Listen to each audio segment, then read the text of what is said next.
tâche, Doré. Non, je préfère, parce que moi, je suis un homme qui bouge, donc je n'aime pas être devant le micro comme ça. Je serai gelé et vous serez gelé, n'est-ce pas? Mais si je marche comme ça, vous allez me suivre physiquement avec les yeux et espérons le message qui sera s'engager dans l'Église. J'ai choisi ce thème parce que c'est un moment de transition dans notre Église. C'est le moment où nous devons tous poser cette question: quelle est la place pour moi dans l'Église de l'avenir à partir d'avril 2022? Donc, j'aimerais traiter deux aspects. Pourquoi on s'engage dans l'Église et comment. Donc, je ne peux pas traiter tous ces sujets, mais disons en détail, mais je vais vous donner quelques pistes pour l'avenir. Donc, on va revenir pour prier. Peut-être, est-ce que c'est plus simple, Thierry, que tu avances les diapos? OK. Je ferai signe à Thierry. Je vais déposer ça parce que, voilà. Prions ensemble. Oh, juste avant de prier, j'ai averti Mathieu. Il a lancé un appel. Si quelqu'un a versé en ce moment, Amon a répondu avec un verset de Malachie 6, Malachie 3, 6, connaissant le fait que l'Éternel ne change pas. C'est une belle promesse. Et quelques versets plus tard, il y a un verset, environ verset 10 de Malachie 6, 3, qui dit « Mettez-moi à l'épreuve, dit l'Éternel, si je n'ouvre pas les écluses du ciel pour déverser sur vous des bénédictions en abondance. » Et nous prions pour la famille Michel qu'il vous déverse des bénédictions en abondance après le départ, et on prie également pour les bénédictions pour nous, et puis que nous aussi, nous allons recevoir des bénédictions en abondance, parce que c'est l'Éternel qui ne change pas, qui va changer nos cœurs pour le servir. Ce n'est pas la prédication, mais c'est une pensée que j'avais pendant la période. Prions ensemble. Merci Seigneur que tu es un bon Dieu. Tu prends soin de nous. Tu es le tête de ton Église. Tu veux verser sur chacun de nous des bénédictions en abondance. Et tu veux, Seigneur, également que nous engagions dans ton Église pour ton arrêt, parce que tu es le Seigneur qui ne change pas. Guide-nous pendant notre méditation ce matin. Je te prie, au nom de Jésus-Christ. Amen. Donc, pourquoi on s'engage dans l'Église? La première raison, parce que Jésus-Christ aime son Église. En Éphésiens 5, l'apôtre Paul parle de la relation entre l'homme et la femme, mais il donne également un enseignement concernant l'amour de Jésus-Christ pour son Église. Qui aime Jésus? Est-ce qu'il y a des personnes dans la pièce qui aiment Jésus? Oui! Qui aime les choses que Jésus aime? Oui! Devant vous, qu'est-ce que Jésus aime quoi? Il aime son Église. Il a tant aimé son Église, il a donné sa vie pour cette Église. Amen? Oui. Donc, si Jésus aime l'Église, nous aussi, nous devons aimer l'Église et s'engager. Deuxième raison. Jésus est la tête de son corps. Et l'apôtre Paul, il nous dit en 1 Corinthiens 12 que lui, il est le chef, il est la tête d'un corps. Mais sans tête, le corps est inutile. La main, tout seul, c'est inutile. Nous avons besoin les uns les autres pendant cette période. J'aurais pu élaborer davantage sur le fait que le corps est un ensemble, mais je passe aux troisième raison. L'Église est un bâtiment. Là, c'est un bâtiment, n'est-ce pas? Mais ce n'est pas ça. Les murs de ce bâtiment, ce n'est pas l'Église. C'est un bâtiment spirituel. Et on va regarder un passage en 1 Corinthiens. Peut-être je demanderai à Jean-François de lire ce qui se trouve sur l'écran. 1 Corinthiens 3, versets 9 à 11. Nous sommes ouvriers avec Dieu. Vous êtes la construction de Dieu. Conformément à la grâce que Dieu m'a donnée, j'ai posé le fondement comme un sage architecte et un autre construit dessus. Cependant que chacun fasse attention à la manière dont il construit dessus, car personne ne peut poser un autre fondement que celui qui a été posé, à savoir Jésus-Christ. Que l'on construise sur ce fondement avec de l'or, de l'argent, des pierres précieuses, du bois, du foin ou de la paille, l'œuvre de chacun sera dévoilée. Le jour du jugement la fera connaître, car elle se révélera dans le feu et l'épreuve du feu indiquera ce que vaut l'œuvre de chacun. Amen. Merci Jean-François. Donc j'aimerais juste élaborer sur cette troisième raison. L'Église est un bâtiment.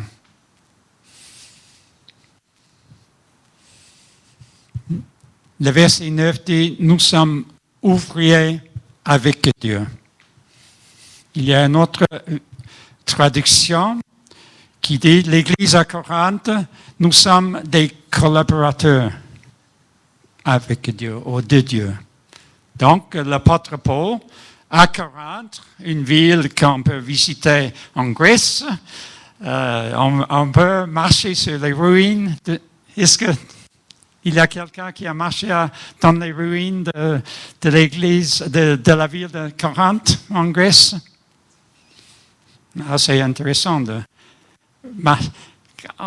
On voit les pierres où l'apôtre Paul, il a marché en Grèce. C'est lui qui a posé la fondation, mais un autre a construit. L'église de Legava, nous sommes des collaborateurs avec Dieu. Nous, l'équipe dirigeante, et vous-même, à cette église, pendant l'Assemblée générale extraordinaire de cet après-midi, oui, Paul il va nous montrer un peu l'histoire de l'Église qui était à l'origine. C'est Jésus-Christ qui a incité Brad Reynolds de venir fonder cette Église. Donc, il a posé les fondements comme un sage architecte. Jean-Jacques a remplacé Brad en 2017-2018.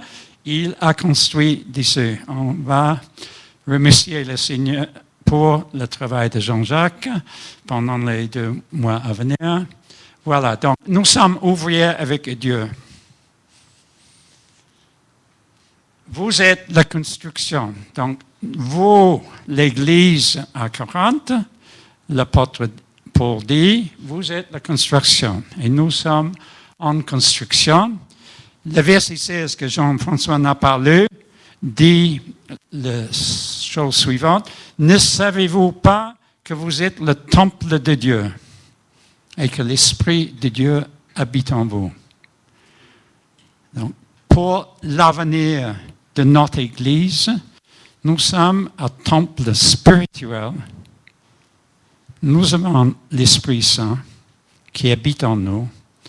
Nous sommes des collaborateurs avec Dieu. Ce sont des belles promesses pour l'avenir de l'Église internationale. Nous sommes la construction de Dieu. Épée est un temple spirituel de Dieu, c'est-à-dire nous sommes les membres remplis avec l'Esprit Saint qui habite en nous. Nous allons faire des choses ensemble formidables dans l'avenir. Et Jésus est la fondation de cette Église. Ce n'est pas Brad Reynolds, ce n'est pas Jean-Jacques Schell. Jésus-Christ est la fondation de cette Église.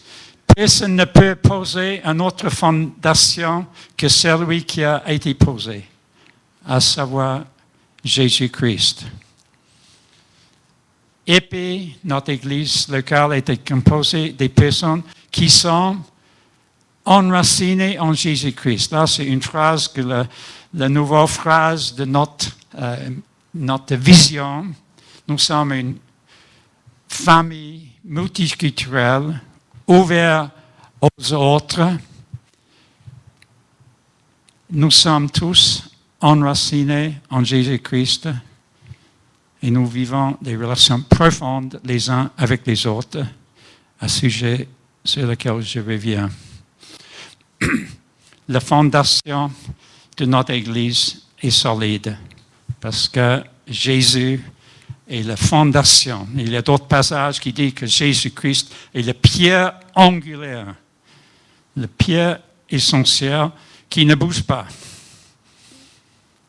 Merci Jésus que tu es la fondation de notre Église.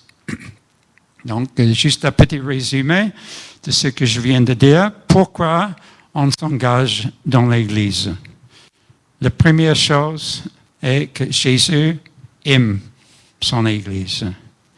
Jésus, il est la tête de son corps. Nous avons besoin les uns des autres. L'Église est un ensemble des personnes différentes, une famille multiculturelle avec nos origines différentes, avec nos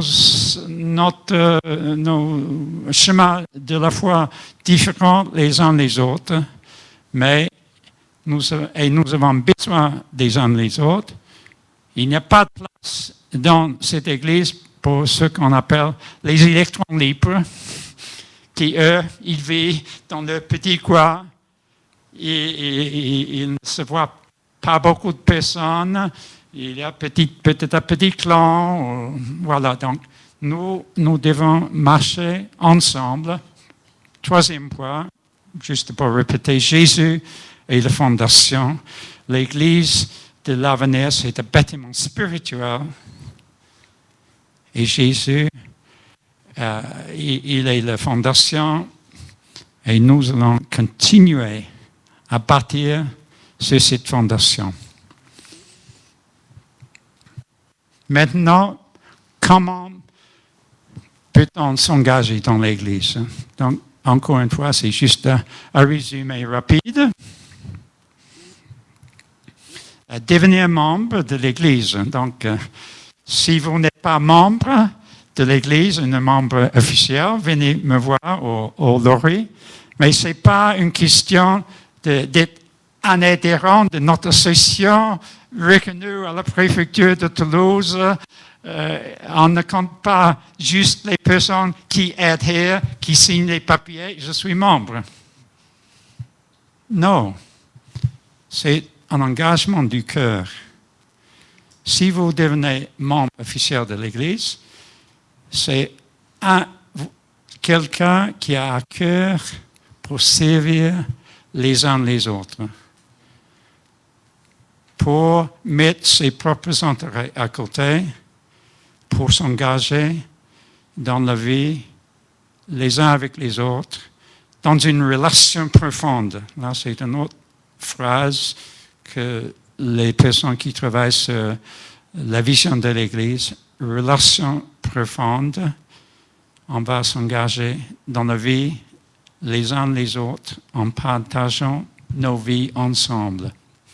À cœur pour Dieu et à cœur pour les autres.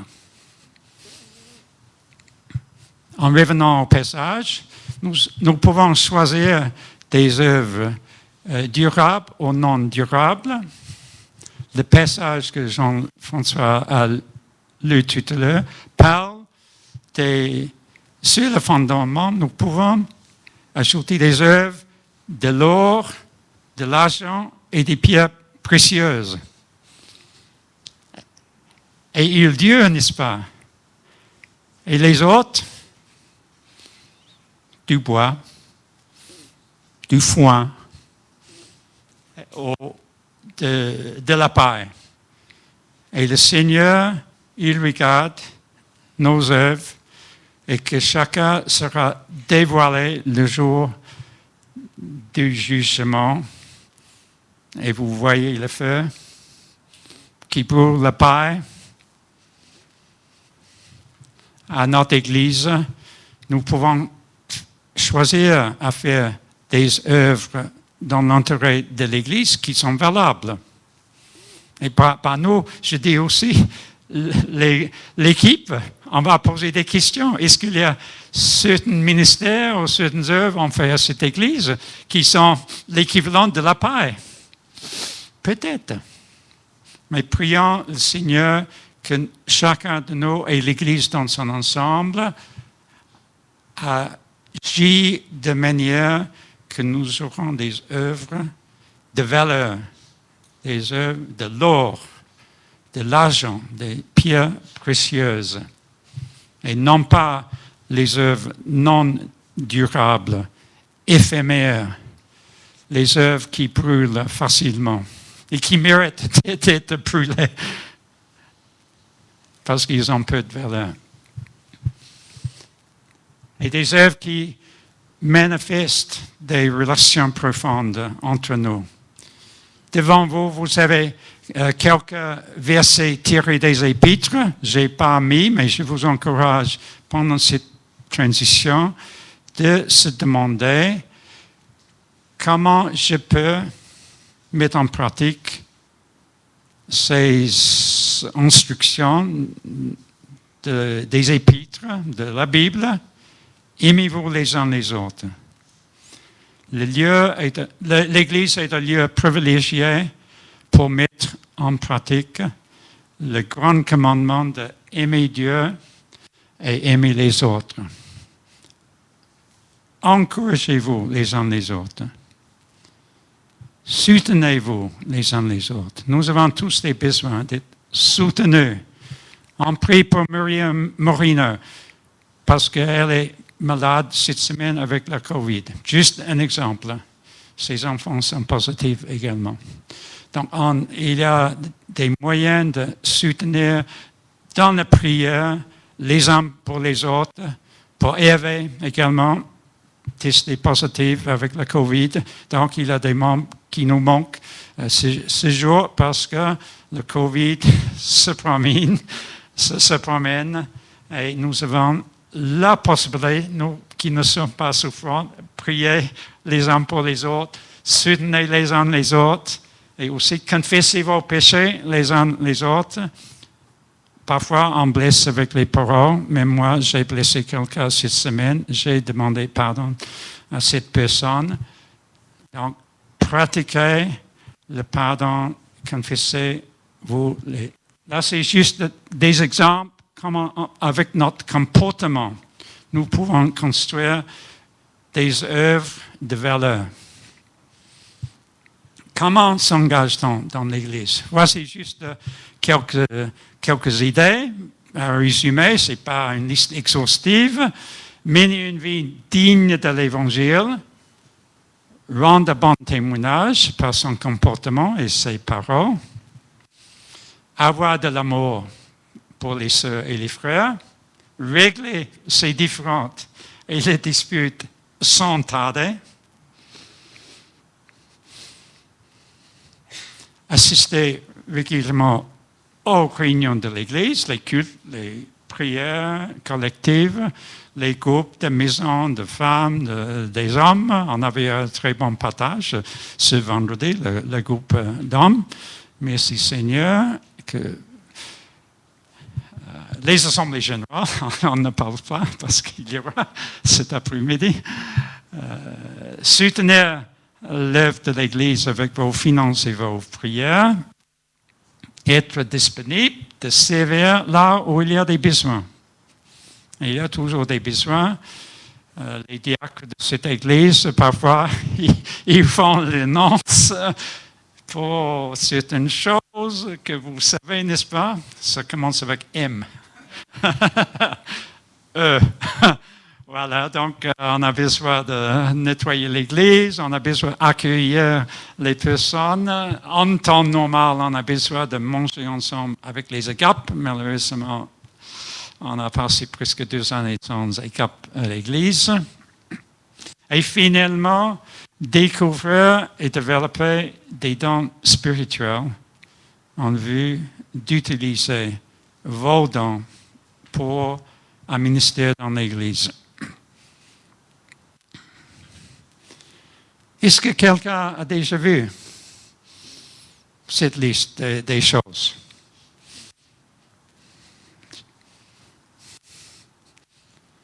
Le titre a changé. Vous avez regardé? Les privilèges et les responsabilités des membres de l'Église protestante internationale. Peut-être vous n'avez pas lu le règlement antérieur de EPI récemment.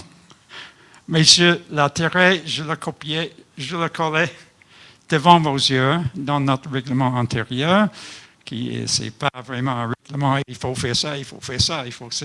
On vous invite à faire ces choses-là. Donc, regardez cette liste, ce sont des choses où on peut demander le Seigneur, comment je peux m'engager dans l'Église? Peut-être vous faites déjà plusieurs de ces choses. Les premières 2 concernent notre caractère principalement. Mener une vie digne de l'Évangile. Aimez-vous les uns les autres. Le 3e, ce sont des habitudes. Venir aux réunions de l'Église. Le 4e également, ce sont des habitudes. On a passé l'offrande tout à l'heure. Maintenant, il y a depuis le Covid, il y a plusieurs personnes qui versent automatiquement avec un virement. Mais c'est de donner de notre temps, de notre argent pour le bien-être de l'Église locale. Les derniers 2 points, être disponible de servir là où il y a des besoins. Il y a des besoins dans cette Église. Et dans l'avenir, il y aura un besoin de visiter les uns les autres. À l'heure actuelle, il y a une équipe des anciens, il y a 2 diacres, il y a 3 membres du conseil. Ah, pardon, oui, merci Annelise. Il y a 2 couples de diacres, il y a 4 diacres. Et donc, mais les tâches pastorales que Jean-Jacques, il est le pasteur, on a besoin de chacun être joué dans la mesure de possible, être un petit pasteur, les uns pour les autres. Personnellement, pendant le mois de décembre, j'avais un appel du Seigneur parce que j'ai lu 1 Pierre chapitre 5 qui s'applique aux anciens d'une église. Et ce passage, le premier verset de 1 Pierre 5, concernant les anciens, prenez soin du troupeau. Prenez soin du troupeau sous votre responsabilité. pas par une contrainte, mais de bon gré. Donc, je suis ancien. Le Seigneur m'appelle pendant cette période de transition d'être abergé, prendre soin de vous, mais je ne suis pas le seul. Laurie est ancien. On va prier pour un troisième ancien, peut-être un quatrième, pour renforcer l'équipe.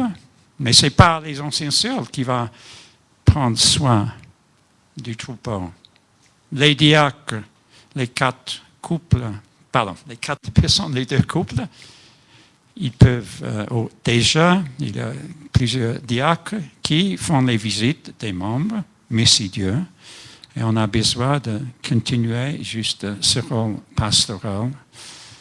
Et nous sommes tous sur le passage en 1 Pierre 5, que je ne lis pas, et je cite, nous sommes tous sous le grand souverain berger Jésus-Christ.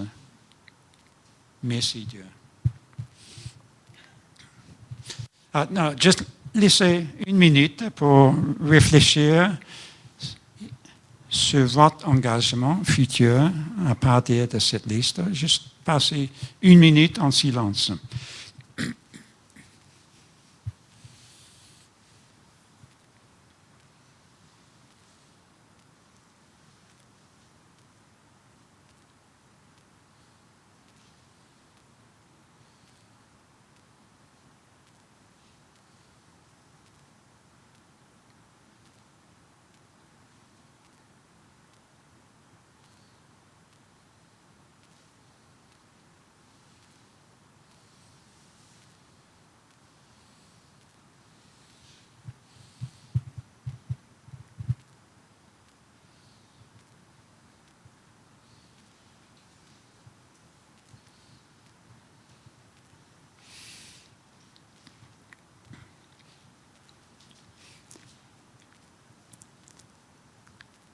Seigneur Jésus, nous te remercions que tu es la tête de ton corps.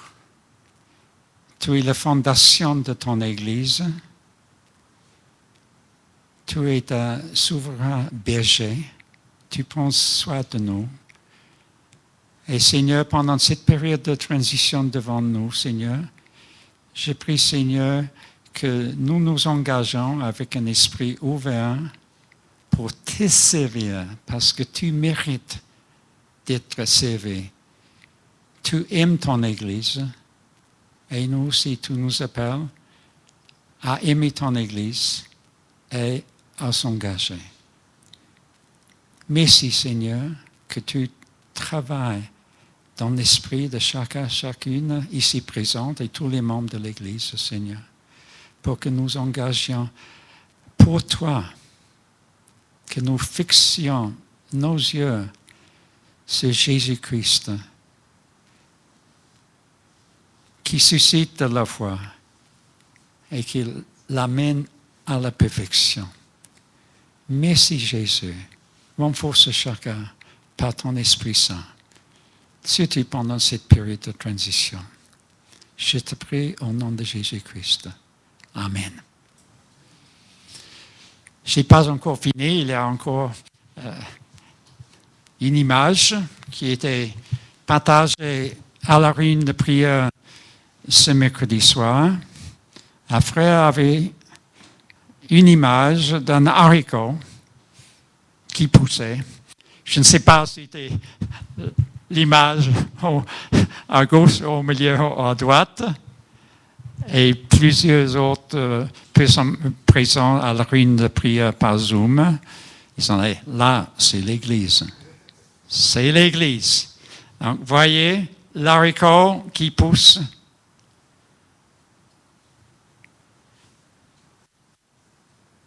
L'Église de l'avenir dépend sur vous. Demandez au Seigneur cette semaine, quel sera mon engagement? Quelle sera ma place dans cette Église locale? Et je suis convaincu que l'avenir est belle. la plante devant vous soit même plus grande. Soyez bénis.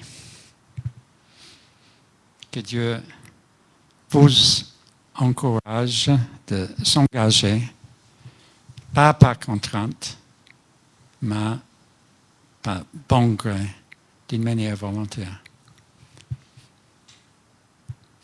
L'avenir est bien.